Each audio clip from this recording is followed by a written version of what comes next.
Gracias por escuchar los podcasts de Radio Nacional. Acceda a todos los programas en rtv.es/a la carta.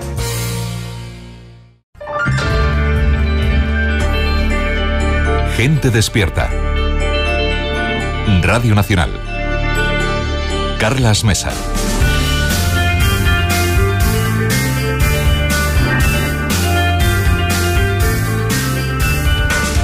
Hola, hola, 2:05, 1:05 en Canarias. Seguimos con más asuntos interesantes para ustedes. Llegaremos al final con historias de la historia de Javier Sanz. Antes, músicas cardinales con Rafael Liñán. Y ahora ya, gente al desnudo.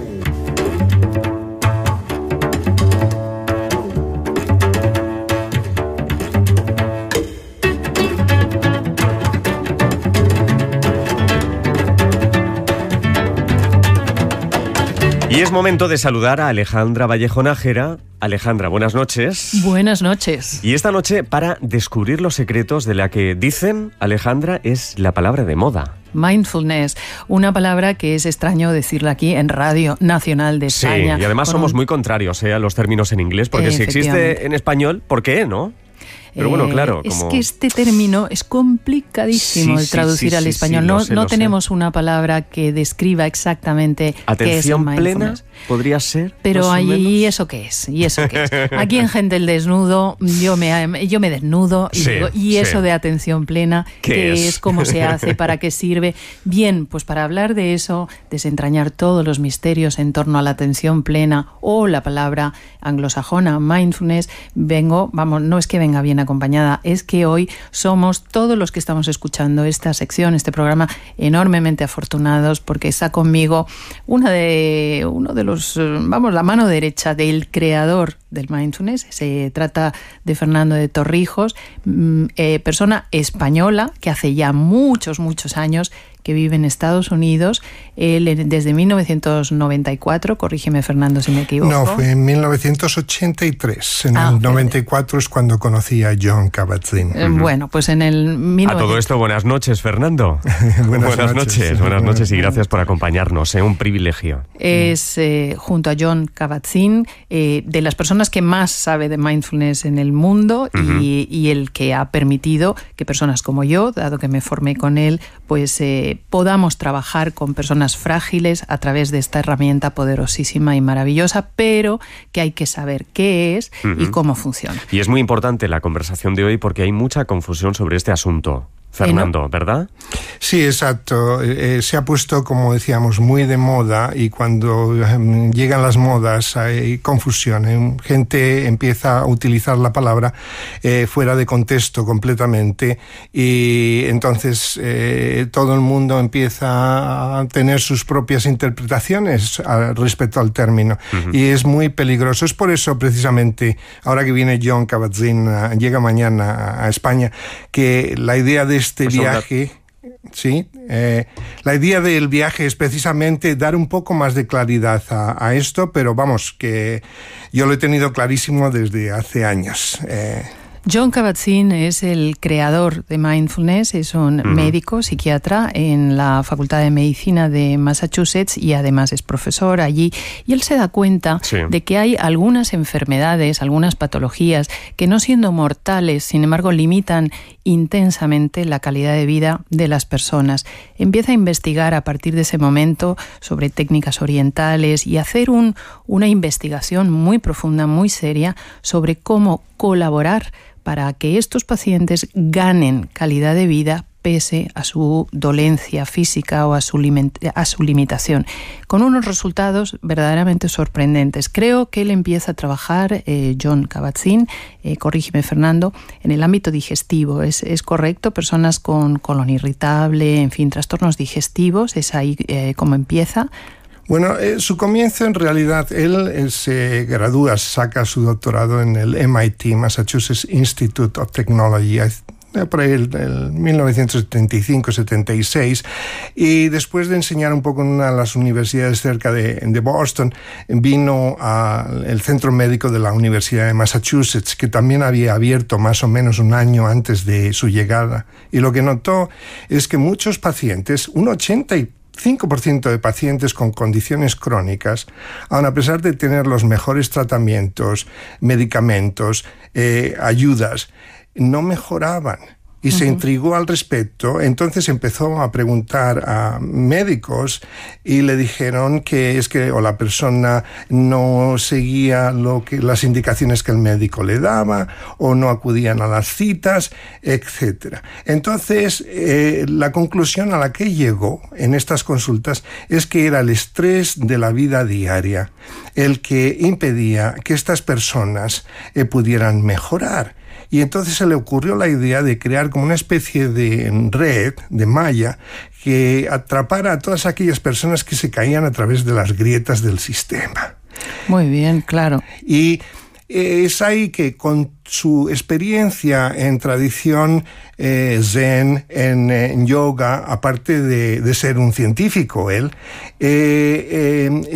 empezó a explorar cómo traer algunas de estas técnicas a personas laicas, a personas de cualquier creencia, pero que lo común en ello era el sufrimiento de tener una condición crónica. Entonces estabas hablando de enfermedades del estómago, pero en realidad era todo. Empezaron a venir personas con dolor crónico, con fibromialgias, cefaleas y enorme. Sí. De ahí que mindfulness esté muy vinculado al tratamiento o más bien a la gestión de estrés, para que las personas que vivimos en una sociedad extremadamente exigente sepamos parar la mente cavilante que nos hace llevar las experiencias del pasado hacia el futuro sin concentrarnos en lo que está sucediendo aquí y ahora, que es realmente con lo que podemos actuar. Yo le preguntaría a Fernando de Torrijos, ya que estamos hoy de suerte de aquí, ¿qué es atención plena o mindfulness y qué no es? Bueno, la atención plena o mindfulness es una capacidad humana innata que todos tenemos de vivir en el presente. Como Jon Kabat-Zinn lo define, es traer la atención al momento presente sin juzgar, simplemente observando lo que es, lo que está ahí. Sin prejuicios, ¿no? Podemos decir. Exacto. Eso, que decirlo resulta facilísimo, nos resulta en la vida diaria extremadamente difícil, porque las experiencias del pasado nos elaboran una suerte de mecanismo de defensa casi instantáneo y desde luego irreflexivo, y quizá, fíjate que hay que seguir una formación para aprender a voluntariamente, a propósito y con mi decisión particular de hacerlo y de conseguirlo, prestar atención a lo que sí está sucediendo ahora mismo. De alguna manera, mindfulness, y esto lo contrasto con Fernando de Torrijos, es yo decido identificar qué me está pasando aquí y ahora, en este momento, sea bueno o sea algo que me hace sufrir. Identifico que estoy sufriendo y cómo reacciona mi cuerpo cuando sufro. ¿Es correcto decirlo así? Exacto, es muy correcto. Cuando Jon decidió crear este programa y llamarlo reducción de estrés en un hospital, fue porque es el lugar donde las personas que sufren acuden.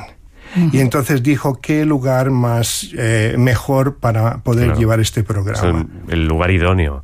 Creo que usted, Fernando, lo cuenta con una metáfora que seguramente nos va a servir mucho, que es la de una joya brillante con la que todos nacemos, ¿no? Exacto, sí. Cuéntanoslo eso. Sí, bueno, esto se me fue ocurriendo porque cuando yo conocí a Jon Kabat-Zinn, le conocí en una conferencia en Boston en 1994.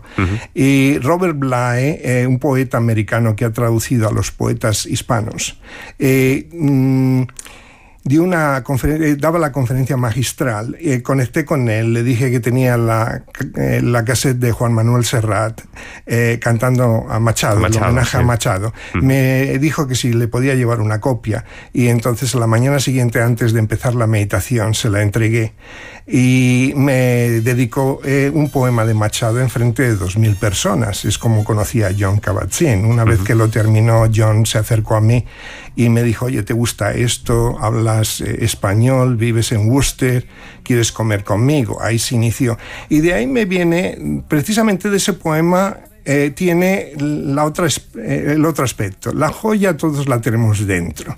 Y esto es lo que le conté a una mujer que llevaba viviendo casi un año en su coche desahuciada, yo me ocupaba de los barrios pobres, me mandaban toda la gente que recibía atenciones en las clínicas comunitarias en Massachusetts, y entonces la dije, ¿sabe usted por qué viene a tomar el programa? Dice, no lo sé. Dice, mi psicóloga me ha dicho, ¿por qué no tratas este programa de reducción de estrés? Y yo le dije, pero si es que ya he tratado todo y nada me ayuda.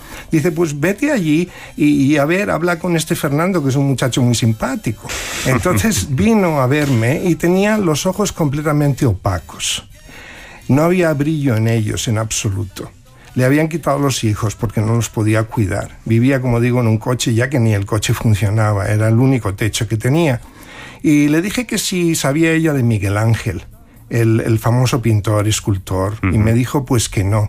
Digo, pues este señor hizo una estatua preciosa, la Piedad, que está en el Vaticano, en el que la Virgen Madre tiene en sus brazos a Jesús yacente. Y le conté la historia de que cuando Miguel Ángel decidió hacer esa escultura, fue a buscar la piedra en la zona de los mármol de Carrara, en las canteras, y le dijo al capataz que quería una piedra en particular que estaba allí en la montaña, que se la cortaran de allí. El capataz le dijo, va a llevar mucho tiempo, no me importa, se la trajeron. Y entonces el capataz le preguntó, cuando ya le había traído la piedra y se la iba a entregar, dice, ¿por qué esta? Dice, porque lo que voy a esculpir está ahí dentro. Y entonces le dije a esta señora, en el programa de reducción de estrés, lo que ocurre, que las personas que vienen, la vida las ha maltratado de tal forma, y aunque la vida es bella, y a uno en el momento que nace le empiezan a dar batacazos por un lado, por otro, se crea como una especie de neblina. Digo, pero la realidad es que todos tenemos una joya bella dentro, como eso que Miguel Ángel iba a extraer de la roca. Y en este programa, con las diferentes actividades que vamos a hacer, nos va a ayudar a todos los participantes a remover esas nubes de miedo, de inseguridad, de falta de autoestima, etcétera, que hemos ido acumulando en el transcurso del tiempo. Y me acuerdo que la mujer me dice, por favor, ¿dónde firmo? Yo quiero participar. Digo, una buenísima metáfora, ¿eh? Sí, le dije. Entonces, esa era la de la joya.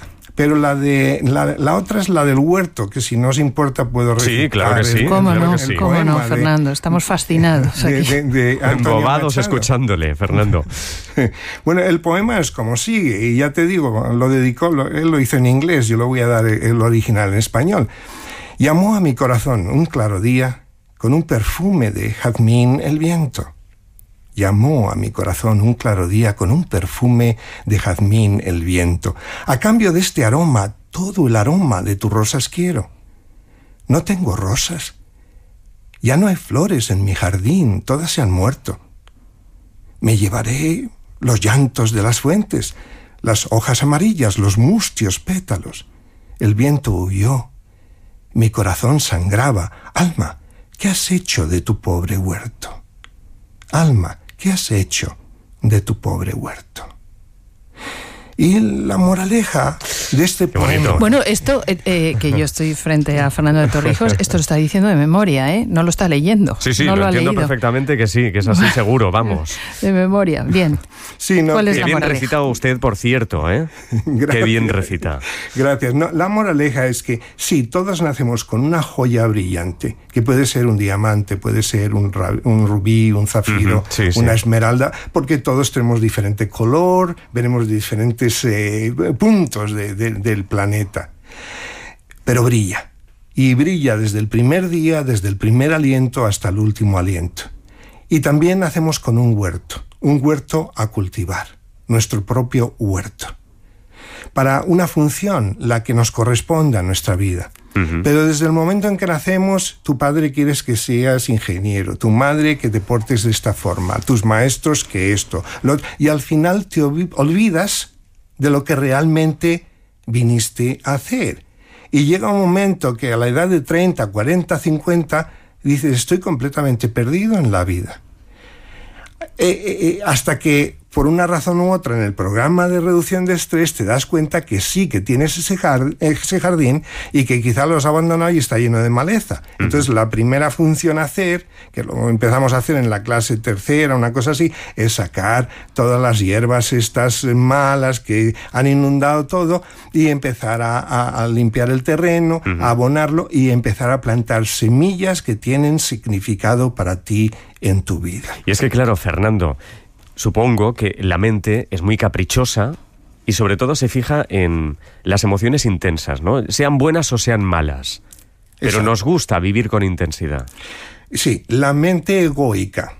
La mente egoica es la que realmente le gusta eso. La mente es un instrumento, una herramienta del ser humano increíble, única. El otro día estuve dando una presentación aquí en Madrid y puse una foto de un cerebro, un dibujo de una revista, y puse también la pintura precisamente que hay en la Capilla Sixtina, en el que Dios, que está como metido en una nube, le está apuntando con los dedos a Adán, que está ahí en la tierra, echado. Si uno mira la nube tiene exactamente el mismo formato que el cerebro. Mira, no sabíamos, yo particularmente no me había fijado, pues pese a haber visto esa imagen cientos de veces. No, sí. Mírala y completamente coincide con esta otra que te estoy enseñando aquí. Y entonces le está dando la mentalidad. Pero cuando le está dando la mentalidad, le está dando el libre albedrío, le está dando el ego. Y el ego se crea, como tú antes mencionabas al principio, entre el pasado y el futuro. La mente ocupada, la mente bulliciosa, por así decirlo, es esa mente que está constantemente de pasado a futuro, futuro a pasado, etcétera, etcétera. Pero el único momento que tenemos para estar vivos es el momento presente. Entonces, para poner una imagen cristiana, si estuviéramos en la India, podríamos otra. ¿Ves la cruz? El travesaño horizontal representa a ese pasado y futuro. El travesaño vertical representa al subconsciente y al supraconsciente. Sí. Entonces, para que la creatividad, la intuición te pueda entrar, tienes que ubicarte justo en ese centro, entre los la unión de todo, ¿no? Entre los dos maderos. Entonces, todo lo que está oculto en la zona del cerebro conocida como amígdala, etcétera, se le da la oportunidad de que vaya surgiendo y vaya disipándose con burbujas que van saliendo a la superficie, y al mismo tiempo la capacidad que todo ser humano tiene de sabiduría y de compasión, que van acompañadas con profunda creatividad e intuición, empiezan a entrar. Entonces, en el programa de reducción de estrés, lo que estamos haciendo es, poco a poco, dejar que esos extremos de pasado y futuro se vayan diluyendo, y a través de las diferentes prácticas que hacemos, vayamos deteniéndonos en el momento presente poco a poco, y entonces lo que se va disolviendo es la egoicidad. Esta palabra que repite Fernando de Torrijos frecuentemente, poco a poco, sí, es fundamental. Y como instructora también de mindfulness, así lo digo. Lo menciono porque cuántas empresas o instituciones piden cursos de formación de mindfulness, pues yo que sé, para sus empleados, lo que sea. Ay, pero un curso express de 2 días. Y esto es un error garrafal, pensar que en 2 días se puede producir nada más y nada menos que la transformación de la que Fernando de Torrijos nos está hablando. El curso o el programa de reducción de estrés mindfulness exige primero un compromiso férreo con uno mismo de practicar diariamente una serie de actividades sencillas, porque están perfectamente insertadas en tu vida cotidiana, pero donde hay que aplicarse en la tarea. Esto no sale solo, es difícil. Crecer, propone el programa de reducción de estrés mindfulness, propone un crecimiento personal, y el crecimiento siempre va en contra de la ley de la gravedad. O sea, crecemos los seres humanos, nuestro cuerpo crece hacia arriba y la ley de la gravedad te tira hacia abajo, mientras la cabeza va hacia el cielo. Bueno, pues así sucede también. En mindfulness se tiene en cuenta las 4 partes del ser humano. Una es el cuerpo, que es considerado sagrado porque es nuestra casa y depende de nosotros y de nuestro compromiso con nosotros mismos el cuidarlo, el protegerlo, el sanearlo, el alimentarnos bien, el dormir lo suficiente. también tiene muchísimo en cuenta las emociones, que es energía pura, es ahí donde se expresa y se manifiesta el ego cuando teme perder algo, es cuando salta el ego, ¡ay, que pierdo, no me gusta, pum! Pues aquí salto y protesto, ¿no? Esto se trabaja también muchísimo. Se tiene en cuenta la parte intelectual también, comprendo lo que estoy haciendo, me comprometo con ello. Y por último, el self, que se dice en inglés, pero que es el super yo, o sea, mi potencial, mis más altos valores, esto de lo que hablaba, es esta joya que había en la piedra de la que Miguel Ángel saca luego la piedra. Bien, que es que se nos va el tiempo sí, rapidísimamente. Tú nos cortas cuando sea, pero me gustaría preguntarle a Fernando, porque precisamente por lo que acaba de comentar hay una especie de despropósito ahora mismo en España, una eclosión de que cualquier tipo de persona, centro Pilates Mindfulness, centro de yoga Mindfulness, cualquier tipo de persona se cree en condiciones de poder formar a otros, enseñar a otros y guiar a otros en esta práctica. Y esto no es así, ¿verdad que no, Fernando? No, mindfulness no es una técnica, como muchos están pensando, están hablando. Mindfulness es una forma de vivir. Exacto. Es aprender a cultivar la atención, algo que William James en 1889 en uno de sus trabajos decía muy claramente, que el cultivo de la atención es primordial en los sistemas educativos. Uh-huh. Y en aquella época no tenían ni idea de cómo crear un currículum que permitiera realmente despertar esta habilidad humana que todos tenemos. Fue Jon Kabat-Zinn, cuando llegó al hospital, que supo, por así decirlo, crear un currículo basado en lo que tú mencionabas antes, que el Satipatthana Sutta, el Sutra de la Atención, que te va paso a paso ayudando a que la mente bulliciosa se vaya calmando y la mente silenciosa vaya haciendo su aparición. Entonces, para poder enseñar esta metodología, que no es una técnica, como digo, para poderla enseñar, el instructor que la va a enseñar tiene que vivirla. Uh-huh. Tiene que, cada célula de su cuerpo tiene realmente que estar en ello, entenderlo en profundidad, porque tiene que aprender a no interferir. Exacto. Y permitir que su grupo, su clase, es como un laboratorio en el que exploramos qué significa estar vivo, qué significa ser un ser humano. Y aunque algunos de los participantes sean analfabetos, no importa, porque esa joya, como decíamos, brilla, ese jardín está ahí listo para ser cultivado. Y habla, ¿no? Fernando, que esto lo ha trabajado no solamente en el ámbito hospitalario, en el ámbito sanitario, con personas enfermas, sino que él ha trabajado con grupos, digamos, complicados, como lo ha trabajado en la cárcel, lo ha trabajado con gente extremadamente pobre, en unas condiciones de en barrios marginales, ¿no? En barrios marginales. Sí.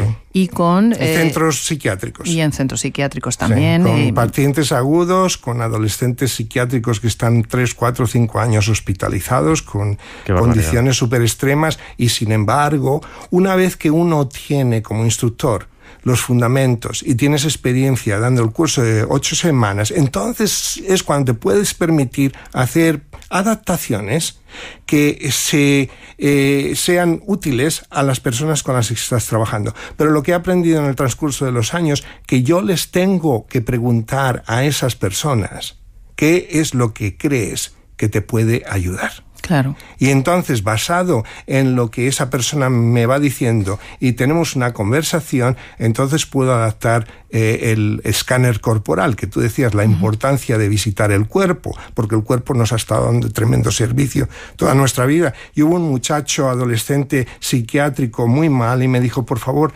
Fernando, ¿nos puedes a nuestro grupo guiar un escáner bonito? Y digo, ¿por qué? ¿Qué quieres decir? Y dice, no, es que esto es como una prisión y entonces es muy difícil realmente hacer la práctica. Digo, pues muy bien, vamos a acostarnos como siempre, pero imagina que estamos acostados en una pradera en mitad de un valle. que notas el aroma de las flores, cómo el airecillo, la brisa pasa entre tus dedos de los pies, escuchas el arroyo a tu lado, abres los ojos, ves un cielo azul con unas nubes blancas. Que estabas utilizando la técnica de visualización de Simonton, que funciona maravillosamente. Exacto, en algunas condiciones, y entonces una vez que has creado esa imagen, ahora llevemos la atención a los pies. Efectivamente, y esto no sabéis, no sabes, Carla, y los señores oyentes, lo complicado que les resulta a muchísimas personas, porque nos han educado en que sean los demás quienes nos dicen cómo nos ven. Te veo alta, te veo baja, te veo gorda, te veo flaca, buena cara, mala cara, hoy tienes buen aspecto, hoy tienes mal aspecto. Y no somos nosotros mismos los que dialogamos con nuestro cuerpo, o más bien escuchamos el permanente aviso que nos da el cuerpo de absolutamente todo. Si tienes hambre, si no la tienes. Por ejemplo, ¿cuántas personas hay que comen por ansiedad y desde luego, o para anestesiarse y desde luego no porque tienen hambre? Bueno, pues el cuerpo protesta cuando has ingerido alimentos que no le sientan bien. Claro, y el poderlo escuchar, el poder sentir que tienes unos pies, decía Fernando de Torrijos hace un momento, el enorme servicio que te da constantemente tu cuerpo, lo mal que lo tratamos porque simplemente no hemos aprendido a escucharlo. Fernando, es que te preguntaría muchísimas más cosas, pero desgraciadamente el tiempo se ha ido ya, ¿no? El tiempo es así en la radio, sí. Fernando de Torrijos, muchísimas gracias por estar con nosotros esta noche. Ha sido un placer y un privilegio. A vosotros. Muchísimas gracias. Y Alejandra, hasta la semana que viene. Hasta la semana que viene. Adiós. Mindfulness es una cosa seria, ¿eh? Sí. Mucho cuidado, ¿eh? Adiós. Adiós, hasta pronto. Na, na, na, na, na, na.